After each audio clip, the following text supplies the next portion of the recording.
Hello and welcome. From the rooftop of the Hilton Hotel, the fun and fantasy city of Las Vegas, the boxing capital of the world, stretches out behind me. And here again, the spotlight falls on the young man who's added a new and deadly dimension to the world heavyweight scene, Mike Tyson. Just 20 years of age, 29 wins, 26 knockouts, not a single defeat. His defense of the WBA and the WBC titles against the former champion Pinklon Thomas heads a bill that is being called the hard road to glory. If Tyson is victorious, he'll face the winner of the other world title fight that you'll see for the vacant IBF championship, Tony Tucker versus James Douglas, in a final contest in August to determine the undisputed heavyweight champion of the world. So it's a double world title bill that we have for you. But first of all, Mike Tyson, who faces a man that he regards as the next best heavyweight in the world, Pinklon Thomas. Mike Tyson is trying to put behind him the memories of the last defense, that embarrassing, boring, and bad-tempered affair with James Bone Crusher Smith.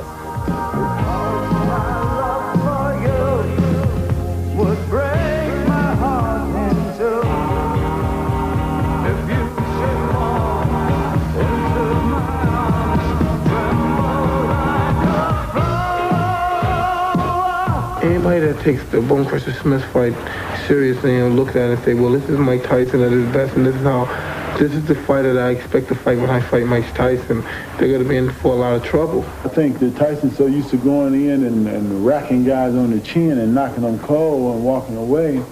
I think Smith just proved a point that, you know, the kid is not invincible. I'm always there to fight. I'm always there to give the people their money's worth. He holds both the belts. So I respect him. I have to respect him because he's a champion. But the night of the fight, after the bell ring, I have no respect for him at all. Well, those are strong words from a man whose career has been marred by drugs, a flirtation with the pop world, and a broken marriage. Much of Thomas's renewed confidence is down to just one man, the maestro Angelo Dundee, the man behind Muhammad Ali, and the man who steered Sugar Ray Leonard to that historic comeback victory over Marvin Hagler. Dundee is not that impressed with Mike Tyson. Tyson don't belong in the same category as a Pinklon Thomas. And I don't mean that sarcastically or berating a Tyson. Tyson hasn't been to school yet.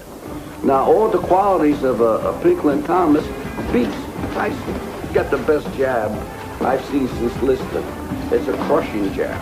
It go right through him. All I can tell you is that him in the right frame of mind, him in the proper conditioning, him not thinking of other things, is a heck of a fighter. He's the best heavyweight out there. So Thomas's hard road back has brought him to Las Vegas and a demanding date with the youngest ever world heavyweight champion, Mike Tyson. The WBA and WBC titles are at stake. And now, with nearly 14,000 fight fans assembled in the outdoor arena of the Las Vegas Hilton, let us join at ringside the former world lightweight champion Jim Watt and leading off, Reg Guthridge. So the Rocky theme they're playing then for the entrance of Iron Mike Tyson. And now that Marvin Hagler and Sugar Ray Leonard are out of the picture, this is the man who's carrying the torch of boxing these days, the main man. Now this is obligatory to carry these belts. This is not Tyson's own idea. Both ruling bodies wanted. There it is, no dressing gown, sweating like anything, ready for business. What a fighter this man is. 20 years old, you remember. I use the word man advisedly. Real throwback, isn't he, to the old bare-knuckle fighters. No trims, no tassels, no dressing gowns. And walks in there, and Jim, it looks as though he's already worked 15 rounds. The sweat bouncing off him.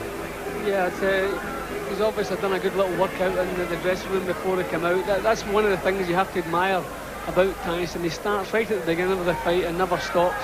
So he's obviously got himself warmed up nicely.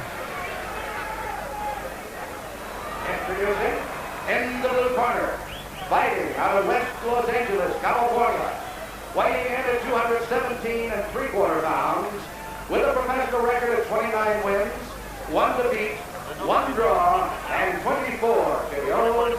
He's rated #1 in the world by the WBC and is a former champion of that organization.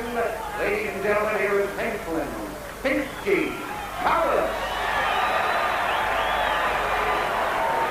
And in the red corner, fighting out of the Catskills in New York, weighing 218 3/4 undefeated in his professional career with 29 wins, no defeats, 26 KOs. He is the WBC, WBA, heavyweight champion of the world, Iron Mike Tyson.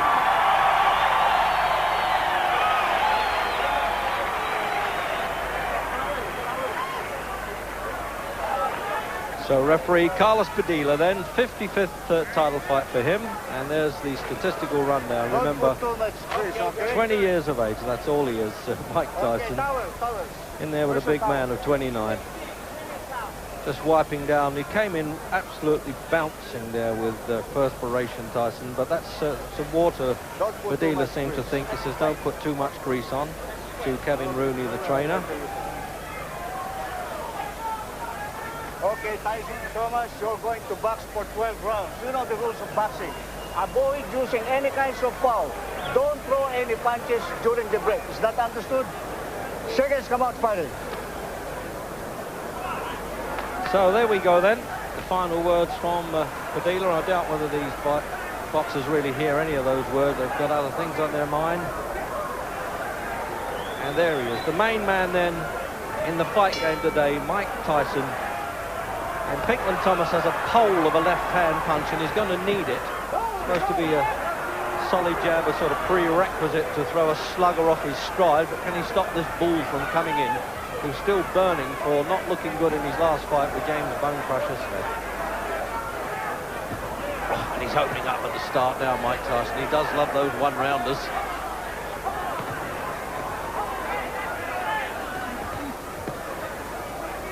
Thomas won't be found wanting when it comes to a bit of gameness. He's proved that in the past. He's only had one really poor fight when he lost his championship to Trevor Berbick. Very troubled, he said, about that.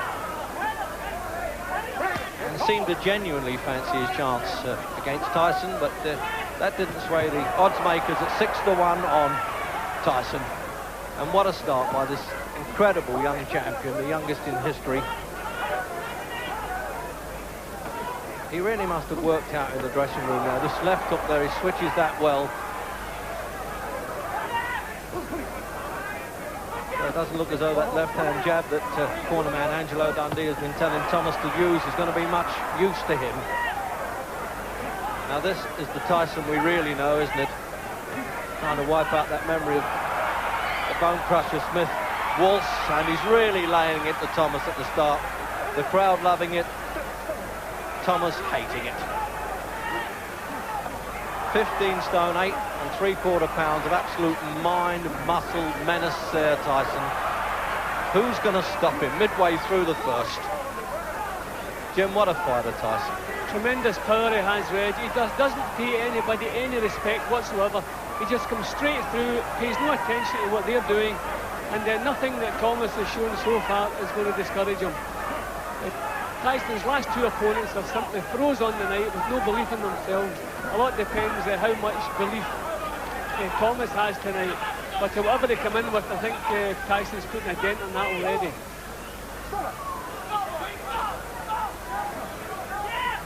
Well, he's not going to get tangled up at close quarters in this fight, Tyson, as he did with Smith. He's going to learn to break the spider's web and not get entangled in it, and he's really unloading some terrific punches. And he'll do well to get over this round now, Pinklon Thomas. Well, you can talk a good fight, but when you get in with this fellow, you can throw all that out. As we get the countdown for the end of the first, can he hang in there for a while? As I said, he's got plenty of guts, Pinklon Thomas. He's standing up well, considering he's taken the full force of those punches. Well, a man, remember, who's 2 stone heavier than the great Rocky Marciano. 2 stone and over a stone heavier than Joe Frazier was.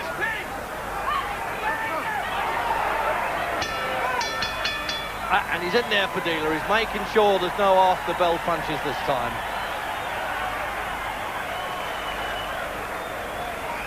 Well, is this man pleased to see that stool? Now, what's Angelo going to do now to pull him together? So the doctor's looking in the corner there, and Dundee is very upset by that. That's unusual, Jim, isn't it? Hasn't taken a knockdown, and a Flip Hermansky, the doctor, came in there. Yeah, have a look at that. Yeah, well, he took a tremendous amount of punches bang on the chin. Every punch that Tyson throws is a jawbreaker. and Pinklon took quite a few of them clean on the chin. Obviously the doctor was a bit concerned, but I don't think he did Pinklon's cause any good by come up and interrupting in the corners, because he needs every second in there he can get. Well, the overhead look at that, and he really is tottering, but did well to stand up. Just making sure he hasn't got too much grease on there, Thomas. And now he's shouting at the referee as we come out for round 2 there, the trainer. As Thomas stood in the corner there. Low punch there, Jim, sorry. Yeah, okay. No, I'm just thinking he's the look of a man who's gone about 8 or 9 rounds instead of just 1. The way he was looking as he came out of the corner. Yeah, nobody knows the troubles he's seen on the face there as he came out.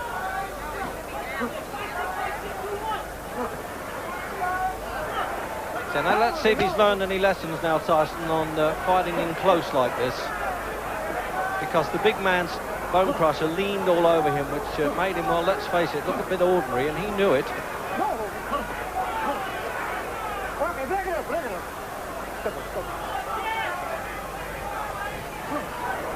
As he said, he wears black all the time, Tyson, because he likes to look the bad guy, although people who know him well say he certainly isn't outside the ring, and I agree with that. But inside, I tell you, this fella's an absolute terror.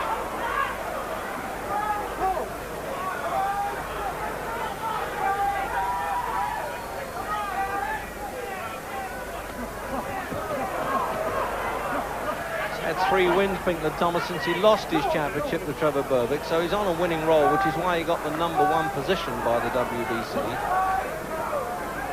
This is for both championships, but scheduled for 12 and not 15 rounds. Now, what's he wrestling for like this, Tyson, Jim? He could do without this.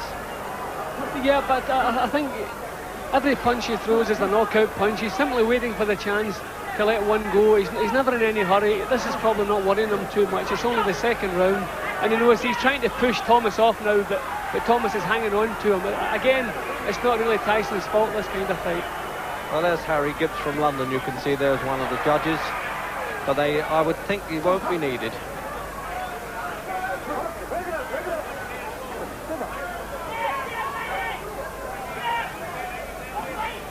Thomas looked a bit sluggish in his last fight that I saw here against Danny Sutton.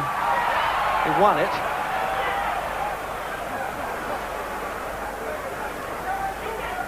Well, I don't think he can play Matador too much with that left hand as the ball comes in. So he knows how to get inside punches, Tyson.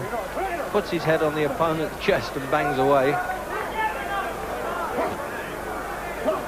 Hasn't really taken advantage of that first round absolute superiority, Jim. No, he certainly dropped down a gear again. I don't know if that's his plan or it's just that when he gets up close, Thomas is grabbing hold of him. But as I said, he has plenty of time. Every punch he throws is a powerful punch, and sooner or later he obviously believes he's going to start getting through again.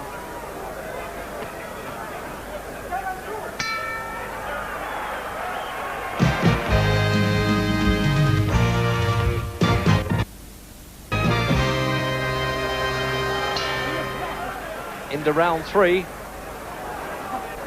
Pinklon Thomas did well to overcome that really disastrous start there. But remember this, when Tyson has had to go the full distance, he's won so clearly. That's the impressive part of him. Often punchers who go for 10 rounds and 12 rounds in this case as well, well, they can look pretty ordinary, but he's won clearly on those.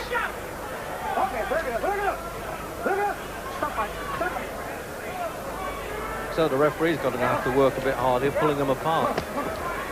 Yeah, you can't really blame anyone for grabbing hold of Tyson inside, because nobody can compete with the strength or the power he can get into his short punches. So any opponent that ends up getting close to him is going to grab hold of him. It's a bit ridiculous, Jim, when you think in his home state of New York is too young to legally drink alcohol, and there he is now, the heavyweight champion of the world. Mind you, I wouldn't like to be the bloke that refused him.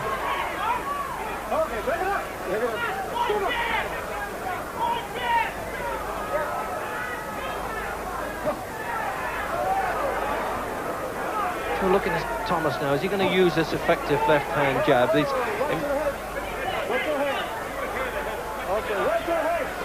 Well, very severe warning there, Carlos Padilla, for watching heads. They can take mandatory points off for that now. So any success that Thomas has, the crowd are willing to cheer anyway. They want to be with the underdog at 6-1 on. Although Tyson, of course, is an immense favourite right across the States. And indeed now in Europe. See a little bit of blood in Thomas's eyebrow. I think that clash of heads just looks like a slight little nick, but I can see a little bit of blood. Yeah, Padilla looked at that a long time, actually.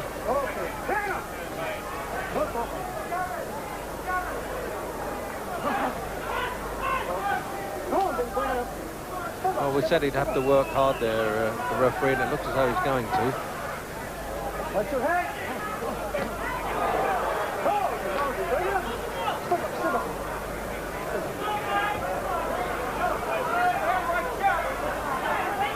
Trouble with Thomas, Jimmy, boxes open to mouth. There's a sort of distressed look about him, even when he's winning. Yeah, I don't think he'll want to get caught in the chin by Tyson when his mouth is open. But it's possible that in that first round, Thomas was shocked with the power that Tyson had, because he's managed to get himself back into it a little bit more since then. But he just didn't seem to know what hit him in that first round. The crowd don't like it now. They're remembering Tyson and Bone Crusher, and they don't want that.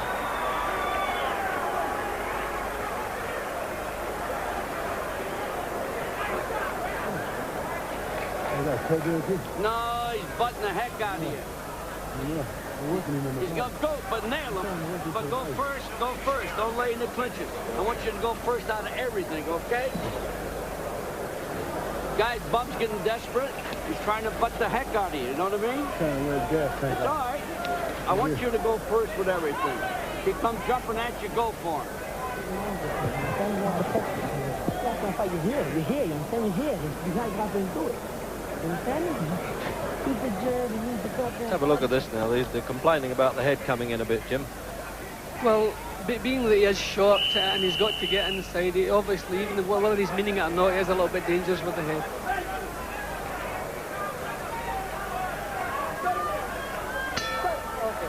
Round 4.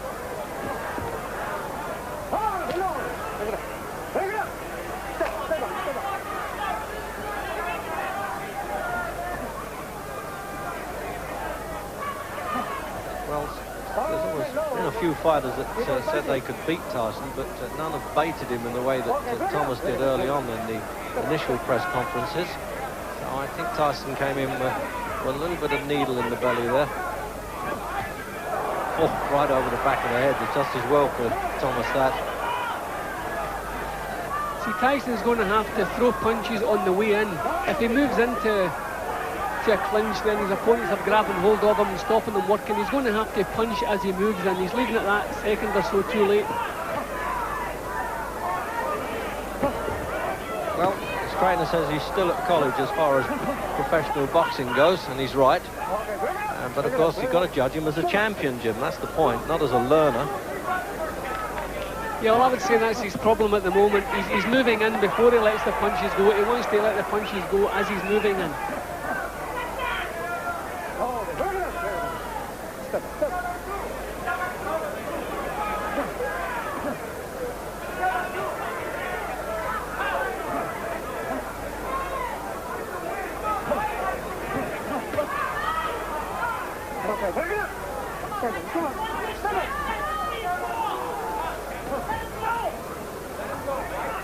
I suppose Thomas is hoping that Tyson might punch himself out a little bit.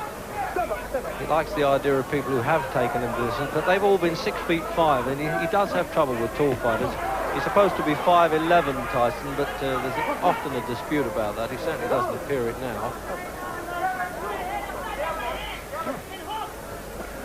So it looks as though he's got to work a bit hard for his money. He's had to work to get in shape for this. $2.5 million there, Tyson.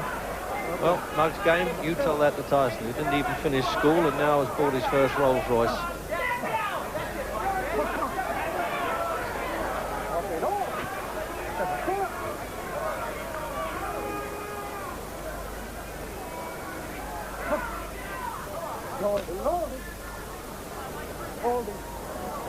We were never sure what kind of Pinklon Thomas would come in tonight. He's had one or two off nights. He's had brilliant times, had a few troubles, and admitted to being a drug addict at one time, and speaks openly about it.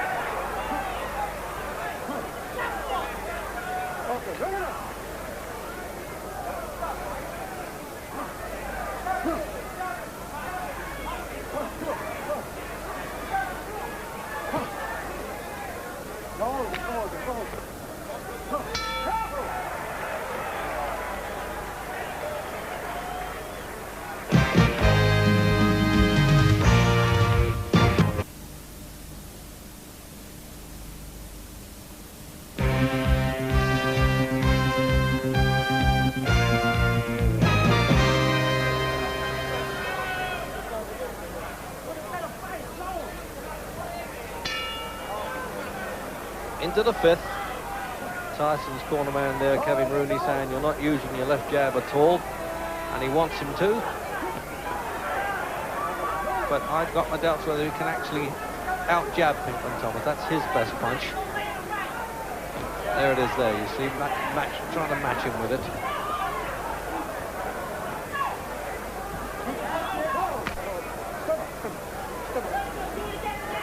What a chance for Thomas, though, almost out of nowhere he got this to get back to number one, $650,000. The cheap end of the purse, but enough.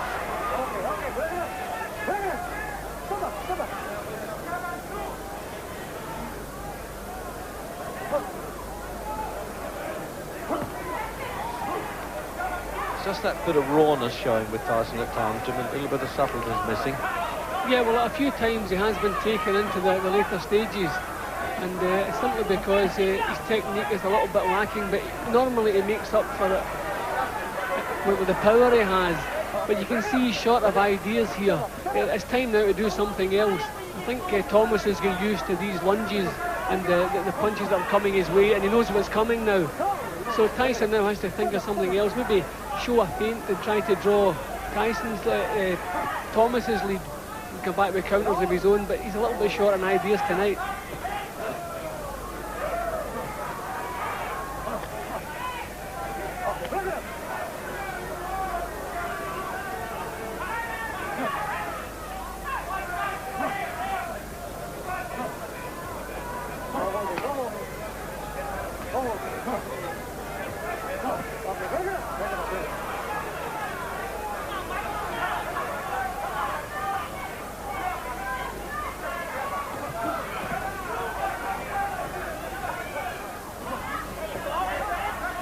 There's Tyson trying to use the left jab now. That's to break up the opponent's concentration with that a bit before he throws the heavy stuff. Although I should think those left jabs hurt enough. Doesn't stop saying watch the head, Jim, the referee, does he? I think he might take a point away from Tyson. Well, he was just a little bit dangerous a couple of seconds ago. Well, he certainly was there, but not with his head.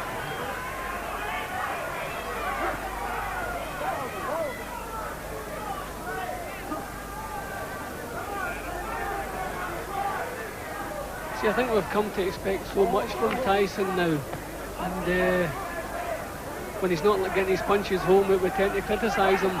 But we have to remember that not so long ago, Pinklon Thomas was regarded as the best heavyweight in the world. Just he wasn't paying attention. He is a top-class fighter.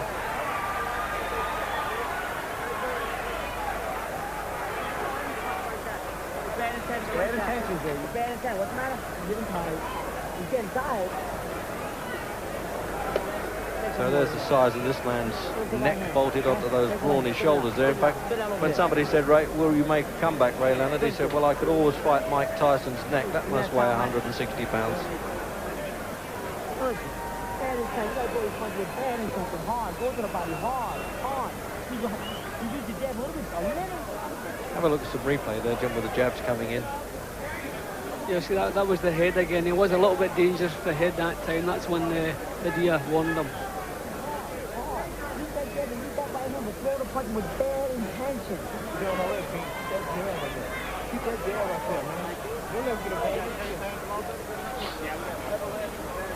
So they're having to change the glove here now. This is the Henry Cooper, Muhammad Ali scene all over again. So they are really whispering the words of wisdom there, isn't he, Rooney? He doesn't want the world and his brother to hear.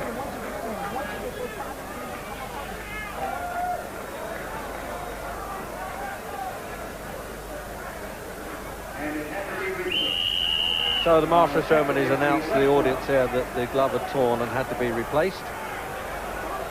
And it's always good to know they've got the spare gloves on hand. Into the sixth.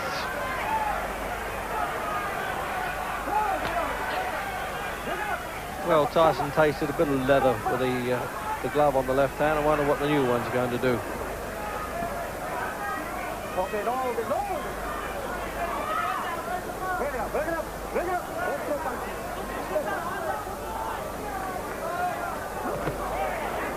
Thomas has been saying that using the solid left lead like that is a sort of key to the door, and that opens everything up for him, but he just hasn't been able to hold this fella off enough.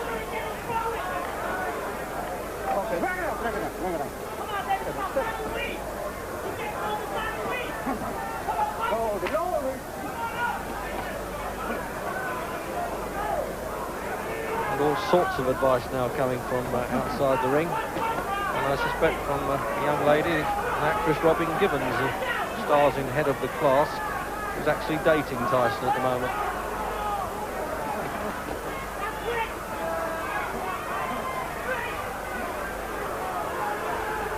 See, now the crowd are booing there, Jim, a bit unfairly, because they're fighting inside, and that proved it. And then they immediately switched to cheers there. Yeah, well, just as I said, by Tyson's own standards, this is kind of calm stuff. They expect to see the dynamite all the time. Oh, he got the job done there. I think he must have heard you there, Jim. What a peach of a left hook that was. And he's going to do it in the sixth because he's only midway through. And this is the way he finishes him off now. The master of the finishing stuff. What a fighter. Absolute ferocious. And what a game man. He took every punch in the book there, Pinklon Thomas. He is not going to make this in the sixth round. And your heart goes out with him, the embarrassment of him being knocked out like that with all the heart in the world. He can't control the legs, but what a tremendous finish there by the Iron Man himself. He's following the loser over to the corner. Once the bell's gone and it's all over, he's the most compassionate guy in the world. Great supporter of kids' charities here. But I tell you, he really is some guy in the ring. What a finish, Jim. It has to be, without doubt, the best finisher in the game today. One good solid punch got through, shook Thomas up a little bit, and then over they came. Every punch was meant to nail him to the floor, and eventually over he went. A tremendous finish from Tyson. There's manager Jim Jacobs there, just whispering in his ear, you can make a few more million ton. Well done. There's a very close-knit corner there, and there's two doctors of the Nevada State Commission working there in Pinklon Thomas's corner. Well, what a fighter, and I emphasise yet again, Jim, 20 years old, and here's the finish. See, once he gets the opponent in trouble, every punch that comes over is a finisher. It's a cracking uppercut, and set to come in with the rest. And we look at another angle. I mean, his head almost departs the shoulders there, Jim, doesn't it? He's just got no chance. And what a brave guy. He took some really hard punches before he went down. Look at that, absolute on the button. And you knew he went down there, his head flopped like Wurzel gummies there, and he couldn't get up. Jim? Yeah, every single punch from all angles, and he gets full power into everyone. That was a signal, the punch that came up the way, and then overcome the left hook, and that was all over for the night.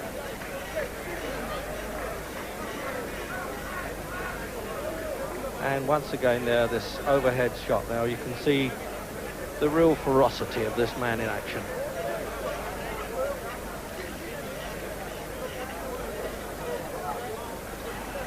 So here's Tyson's reaction then, and he's talking to my colleague Larry Merchant. Mike, until the end, that was tougher than it was supposed to be. Was it tougher than you thought it would be? Good fight, man. Good fight. Thank you. Good fight. Great fight also. It's my pleasure to give you a shot at the title. You deserve it. Answer the question. Let me start again. It looked like it was much tougher than it was supposed to be up until the end. Of course, but you know, I saw him something in previous fights, he would get tired. And I said, if I knock him out early when he's tired, he won't have no defense and it'll be spectacular. And I knew he would get tired somewhere around the 7th round. So that's on the last 2 fights. He was gasping for a little air. You said before the previous round that you thought he was getting tired. I knew he was getting tired. But he seemed to establish his jab pretty well and frustrate you quite a bit while you were trying to box with him in those rounds. But as you know, I was getting my jab off too. And as you know, he has a great jab, like everyone knows. You know, and he's a great fighter. And I feel I'm the best fighter in the world because I beat the best fighter in the world. Everybody gave him the regard.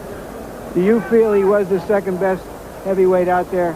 Absolutely. Now I proved it. Was when Kevin said to you before the round, start throwing punches with mean intention, it sounded to me like he was really saying, forget that jab I've been telling you to throw all this time. No. He wanted me to use the jab, but I was trying to convince him, which is my fault, and I should never do that. He was getting tired. And I said, give me one more round. Give me one more round. And I'll do whatever you say. Okay. Mike, let's take a look at the knockout sequence of punches. You describe it for us. Well, I saw I could sneak the uppercut in there. And I was just working it to the body, to the head. I saw it was hurt. And I just put everything together. He was tough, but I said, I'm going to put him together. And as you see, I'm putting him together. Boom. You hit him some decent shots up to then. Were you surprised that he took them as well as he did? I saw him fight Weaver, and Weaver's the greatest knockout puncher around when he was fighting. And he took Weaver's best shot. What is your feeling of satisfaction compared to the last time we had you here? Well, I opened up and I was using my head more, and now when I go to the gym, I don't have to listen to too much criticism, even though I'm going to hear it. Well, Mike Tyson might have displayed a certain youthful